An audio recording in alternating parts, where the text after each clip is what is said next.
Thank minutes. you. I appreciate that.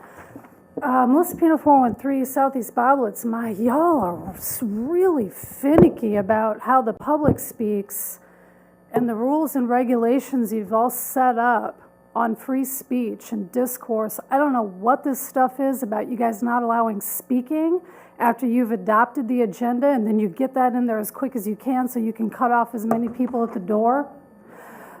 I was supposed to have the honor today of having retired Councilwoman Jewel Canada Wynn's minutes. Spoke with her on the phone today. She was gracious enough to entrust her time to me.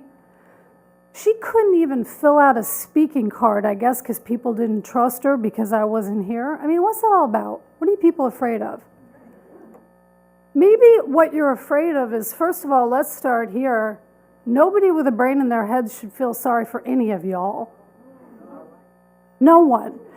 You all won. You want to talk about popularity contests? What do you think elections are?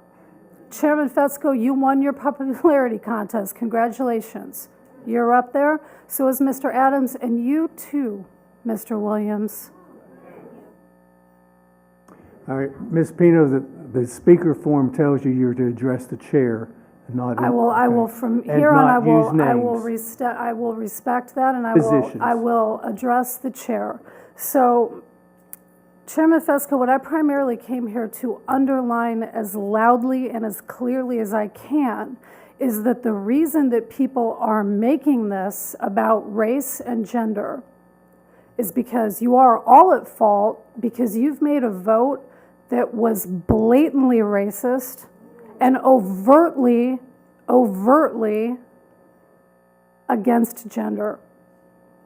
And what I wish, I know I don't have any right to ask anything of you. Y'all don't even have to answer my questions, but what my desire would be is if one of you would ask your attorney whether you think that if you catapult over this with the way that you all have broken every form, and just so you know, nobody's fooled.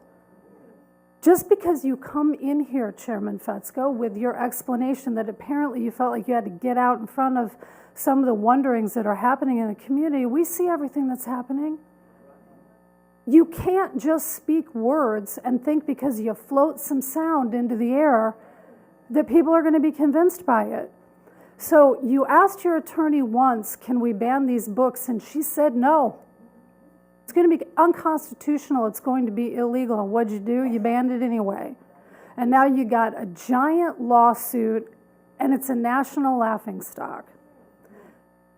If I were Dr. Payne, I don't know Dr. Payne. I don't know Mr. Leonard. As so many people have said, here's what I do agree with. It's not about them, and I feel really sorry for them being caught in this tug of war. Not about them. I've heard wonderful things about both of them. But if I were Dr. Payne, and you make this vote today for Mr. Leonard, I'm bringing the biggest, baddest lawsuit against y'all. And not just to win the lawsuit, but to get discovery. To get discovery, to get those subpoenas rolling, to see how some of these text messages and notes and communications have been going around.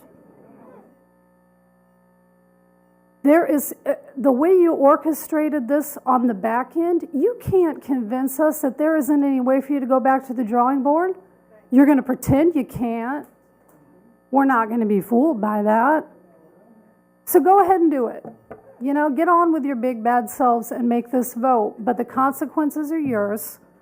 The fault will be yours. And then it may seem a long time off, but you've got more popularity contests coming up in the future. You know what everybody's forgetting? The kids. And Miss Baggett, I do not know what universe some people are living in. Apparently not with the knowledge that any 12-year-old worth of salt can get around his daddy's security controls so he can hop on that Pornhub account and get right on there. Mr. Chair, this is deviating from the agenda item. All right. But Miss Baggett was allowed to speak to that, Mrs. Odom. She was speaking about the propriety of the person who had been selected. You are starting to attack members of the public who Speaking to the propriety of the people who've been elected, it has been insinuated by some that Mr. Leonard in this decision would be more amenable to continuing the current strain of decisions that this board has been making and enforce them more willingly. And a previous speaker got to the rub of what many believe is going on, is that you don't want to ban the books yourselves.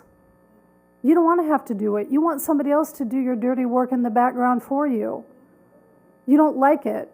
If you're going to have these principles, then at least have the decency to enforce them yourselves. Is there no shame at all? We see you.